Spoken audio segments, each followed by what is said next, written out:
जय गुरु जी। संगत जी, गुरु जी के चरणों में मेरा कोटि कोटि प्रणाम। हर हर महादेव। संगत जी, आज इस महाशिव पुराण का चौथा दिन का पाठ है।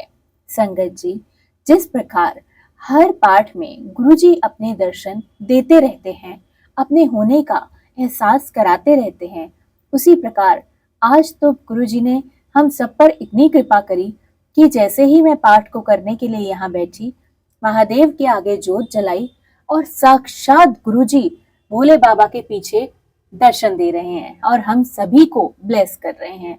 हमें ऐसे आंखों से प्यार से देख रहे हैं और बता रहे हैं कि हम बिल्कुल उनके आशीर्वाद से ही इस पाठ को पढ़ पा रहे हैं। धन्य हो गए हम गुरुजी कि ऐसे तुच्छ लोगों को भी आपने ऐसी सेवा दी, ऐसा जीवन दिया कि आज हम भोले बाबा हमारे साक्षात गुरुजी महाराज के सामने 1 to 1 बैठकर महाशिव पुराण का पाठ कर पा रहे हैं। धन्य हो गए हम सारे प्रभु, धन्य हो गए। शुक्राना गुरुजी ऐसे डिवाइन दर्शन देने का। जय गुरुजी, शुक्राना गुरुजी। साध्य साधन आदि का विचार तथा श्रवण कीर्तन और मनन, इन तीनों साधनों की श्रेष्ठता का प्रतिपादन। व्यास जी कहते हैं, सूत जी का यह वचन सुनकर वे सब महर्षि देव बोले, अब आप हमें वेदांत सर्वस्वरूप अद्भुत शिव पुराण की कथा सुनाइए। सूत जी ने कहा, आप सब महर्षिगण रोग शोक से रहित कल्याणमय भगवान शिव का स्मरण करके शिव पुराण की जो वेद से सार प्रकट हुई है तथा कथा सुनिए। शिव पुराण में भक्ति, ज्ञान और वैराग्य, इन तीनों का प्रीति पूर्वक गान किया गया है और वेदांत वेद विशेष रूप से वर्णित है। इस वर्तमान कल्प में जब सृष्टि कर्म आरंभ हुआ था, उन दिनों 6 कुलों के महर्षि परस्पर वाद विवाद करते हुए कहने लगे कि अमुक वस्तु सबसे उत्कृष्ट है और अमुक वस्तु उत्कृष्ट नहीं है। उनके इस विवादन से अत्यंत महान रूप धारण कर लिया। तब वे सब के सब अपनी शंका के समाधान के लिए सृष्टि कर्ता अविनाशी ब्रह्मा जी के पास गए, हाथ जोड़कर विनय किया और विनय बड़ी वाणी में बोले, प्रभु, आप संपूर्ण जगत को धारण पोषण करने वाले तथा समस्त कारणों के भी कारण हैं। हम सब यह जानना चाहते हैं कि संपूर्ण तत्वों में से परात्पर पुराण पुरुष कौन है। ब्रह्मा जी बोले, जहां से मन सहित वाणी उन्हें न पाकर लौट जाती है तथा जिनसे ब्रह्मा, विष्णु, रुद्र और इंद्र आदि से युक्त यह संपूर्ण जगत समस्त भूतों एवं इंद्रियों के साथ पहले प्रकट हुआ है, वे ही ये देव महादेव सर्वज्ञ एवं संपूर्ण जगत के स्वामी हैं। ये ही सबसे उत्कृष्ट हैं। भक्ति से ही इनका साक्षात्कार होता है। दूसरे किसी उपाय से कहीं इनका दर्शन नहीं होता है। रुद्र, हरि, हर तथा अन्य देवेश्वर सदा उत्तम भक्ति भाव से उनका दर्शन करना चाहते हैं।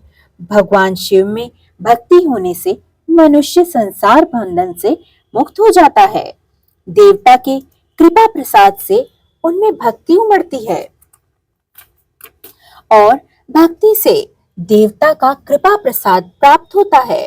ठीक उसी तरह जैसे यहाँ अंकुर से बीज और बीज से अंकुर पैदा होता है। इसीलिए तुम सब महर्षि भगवान शंकर का कृपा प्रसाद प्राप्त करने के लिए भूतल पर जाकर वहां सहस्त्रों वर्षों तक चालू रहने वाला एक विशाल यज्ञ का आयोजन करो। इन यज्ञपति भगवान शिव की ही कृपा से वेदोक्त विद्या के सारभूत साध्य साधन का ज्ञान होता है।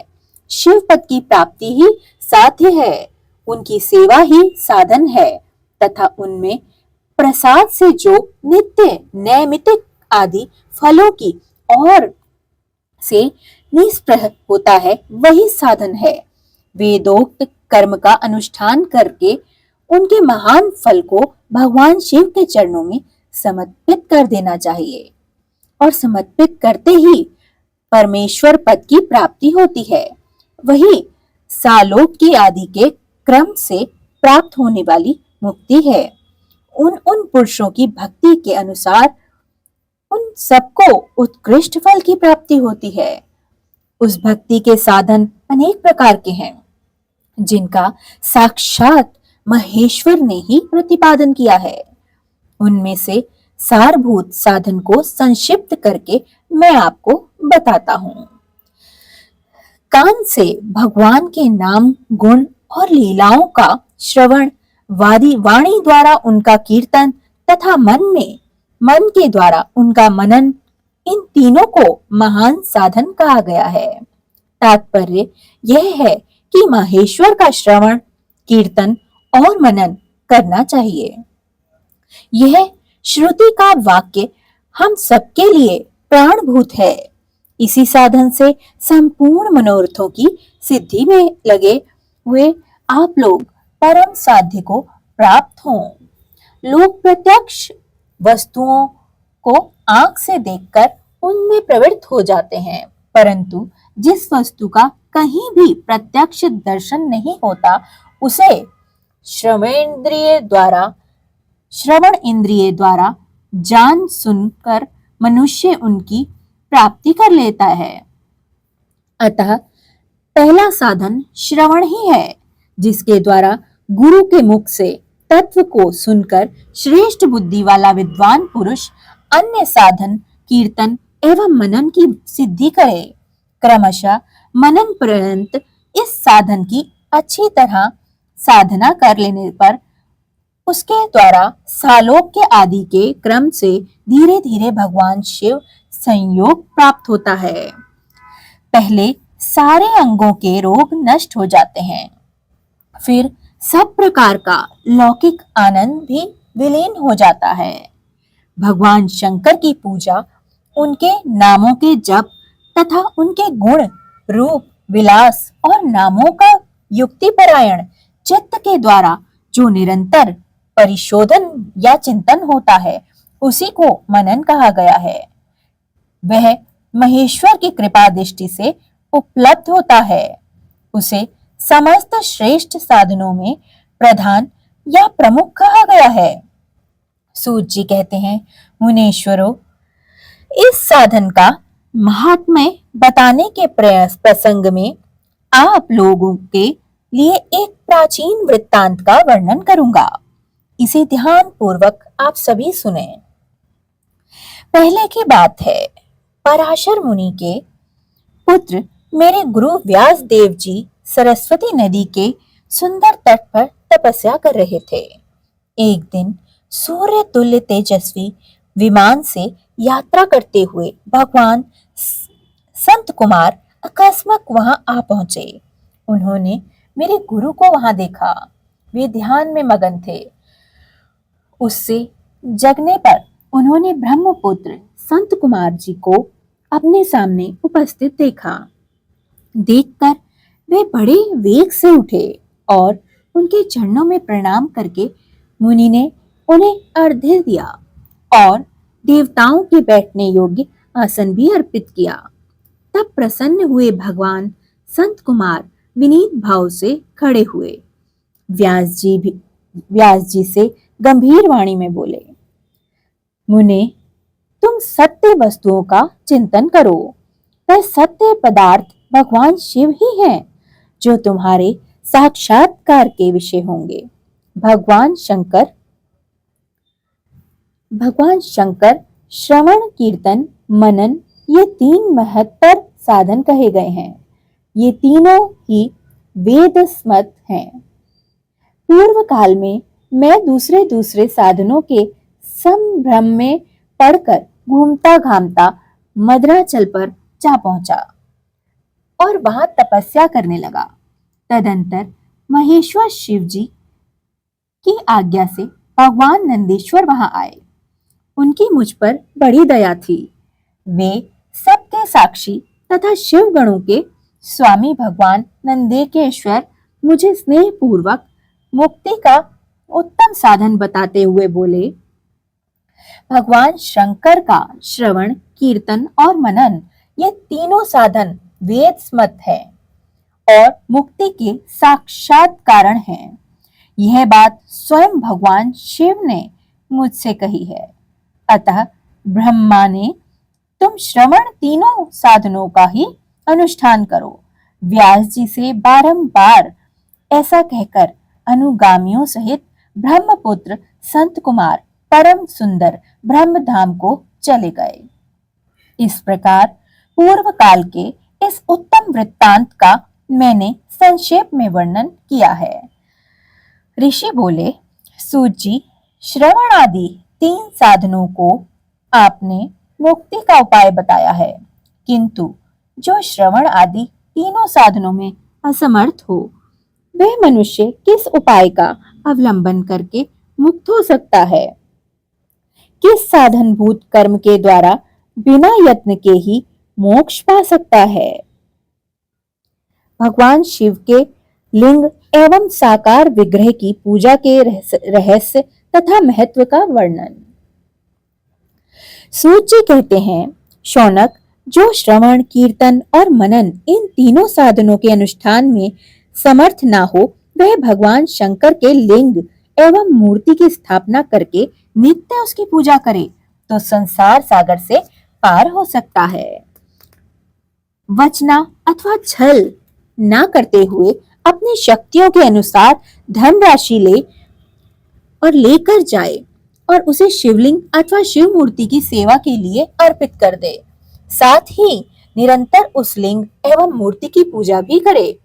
उसके लिए भक्ति भाव मंडप, गोपुर, तीर्थ, मठ एवं क्षेत्र की स्थापना करे तथा उत्सव रचाए। वस्त्र, गंध, पुष्प, धूप, दीप तथा पुआ और शाक आदि व्यंजनों से युक्त भांति भांति के भक्ष्य भोजन अनंत नैवेद्य के रूप में समर्पित करे। छत्र, ध्वजा, व्यंजन, चामर तथा अन्य अंगों सहित राजोपचार की भांति सब सामान भगवान शंकर के लिंग एवं मूर्ति को चढ़ाए। प्रदक्षिणा नमस्कार तथा यथाशक्ति जप करे। आवाहन से लेकर विसर्जन तक सारा कार्य प्रतिदिन भक्ति भाव से संपन्न करे। इस प्रकार शिवलिंग अथवा शिव मूर्ति में भगवान शंकर की पूजा करने वाला पुरुष श्रवण आदि साधनों का अनुष्ठान ना करे तो भी भगवान शिव जी की प्रसन्नता से सिद्धि प्राप्त कर लेता है। पहले के बहुत से महात्मा पुरुष लिंग तथा शिव मूर्ति की पूजा करने मात्र से भवबंधन से मुक्त हो जाते थे। ऋषियों ने पूछा, मूर्ति में ही सर्वत्र देवताओं की पूजा होती है, लिंग में नहीं, परंतु भगवान शिव की पूजा सब जगह मूर्ति में और लिंग में भी क्यों हो जाती है? सूत जी ने कहा, मुनीश्वरों, तुम्हारा यह प्रश्न तो बड़ा ही पवित्र और अत्यंत अद्भुत है। इस विषय में महादेव जी ही वक्ता हो सकते हैं। दूसरा कोई पुरुष कभी और कहीं भी इसका प्रतिपादन नहीं कर सकता। इस प्रश्न के समाधान के लिए भगवान शिव ने जो कुछ कहा है और उसे मैंने गुरुजी के मुख से जिस प्रकार सुना है, उसी तरह मैं आपको बताता हूँ।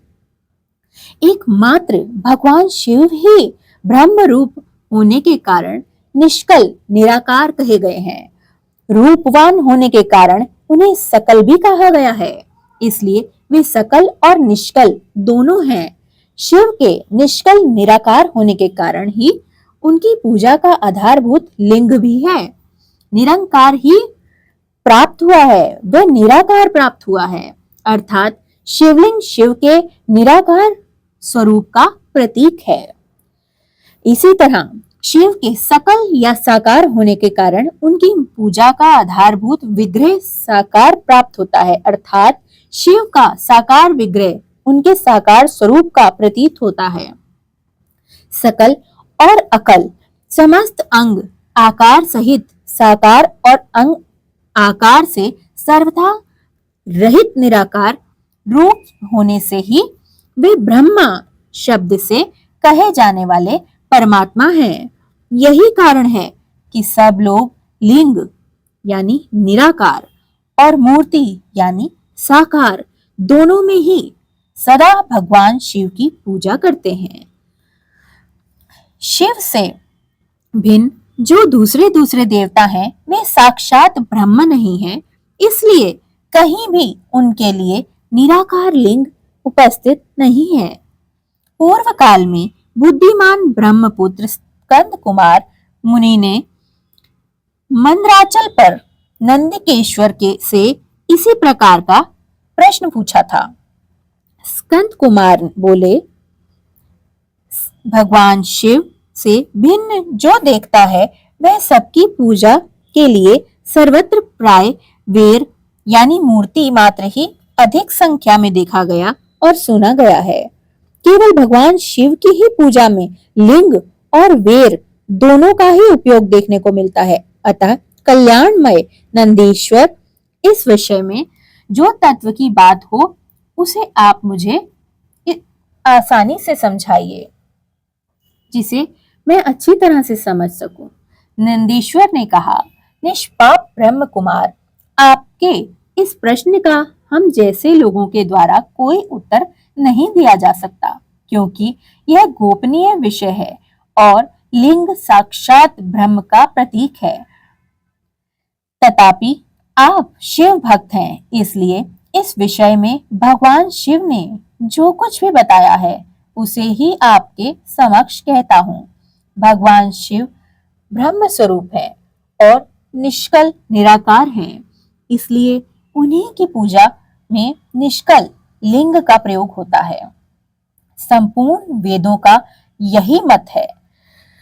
संत कुमार बोले, महाभाग योगेंद्र, आपने भगवान शिव तथा दूसरे देवताओं के पूजन में लिंग और वेर के प्रचार का जो रहस्य विभाग पूर्वक बताया है वह यथार्थ है। इसलिए लिंग और वेर की आदि उत्पत्ति का जो वृत्तांत है उसी को मैं इस समय सुनना चाहता हूँ। लिंग के प्राकट्य का रहस्य यानी प्रकट होने का रहस्य सूचित करने वाला प्रसंग मुझे सुनाइए। इसके उत्तर में नंदीश्वर ने भगवान महादेव के निष्कल स्वरूप लिंग के आविर्भाव का प्रसंग सुनाया और यह प्रसंग आरंभ होता है। उन्होंने ब्रह्मा तथा विष्णु के विवाद, देवताओं की व्याकुलता एवं चिंता, देवताओं का दिव्य कैलाश शिखर पर गमन, उनके द्वारा चंद्रशेखर महादेव का सत्वन, देवताओं से प्रेरित हुए महादेव जी का ब्रह्मा और विष्णु विवाद स्थल में आगमन तथा दोनों के बीच में निष्कल आदि अंतरहित भीषण अग्निस्तंभ के रूप में उनका आविर्भाव आदि प्रसंगों की कथा कही। तदंतर श्री ब्रह्मा और विष्णु दोनों के द्वारा उस ज्योतिर्मय स्तंभ की ऊंचाई और गहराई का थाह लेने की चेष्टा एवं केतकी पुष्प के शाप वरदान आदि के प्रसंग को भी सुनाइए। जय गुरु जी, शुक्राना गुरु जी। आज के इस दिव्य पाठ का बहुत बहुत शुक्राना। गुरु जी महाराज, मुझसे पाठ को पढ़ते समय जो भी त्रुटि हुई हो मुझे बच्चा समझ के माफ कर देना। हे गुरु जी, इस पाठ को सुनने वाले और सुनाने वाले हर एक के परिवारों का कल्याण हो।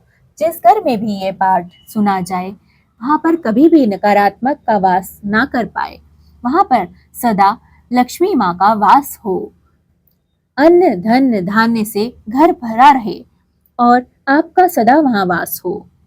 दुख दरिद्रता का नाश हो, रोग, आर्थिक तंगी, किसी भी प्रकार की अशांति उस घर में कभी वास ना कर पाए।